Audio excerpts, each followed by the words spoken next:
Pakistan's current account deficit has surged to $17.4 billion or 4.6% the size of the economy during the last fiscal year on the rising trade deficit, in spite of multiple actions taken by the government and the central bank since the last quarter of 2021 to restrict imports.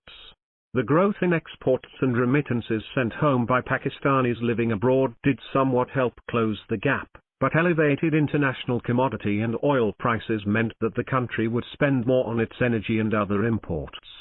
The higher prices and 33% spike in imports from the petroleum group more than doubled the country's oil import bill to $2.9 billion in June from $1.4 billion in May, the central bank said, and pushed up the month-on-month trade deficit by 27%, despite a drop in non-oil imports.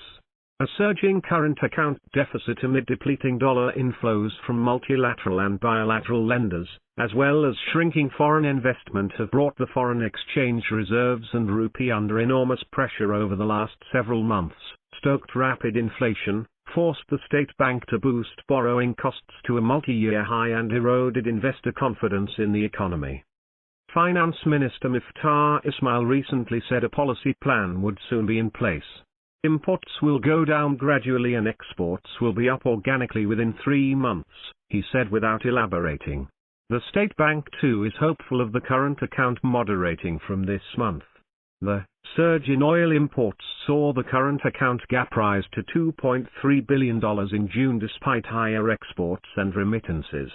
So far in July, oil imports are much lower, due to the accumulation of record high stocks, and the deficit is expected to resume its moderating trajectory, the bank tweeted. With the IMF expected to release its funds soon, thus unlocking additional financing from other multilateral and bilateral creditors, Pakistan's external sector may likely perk up in the short term.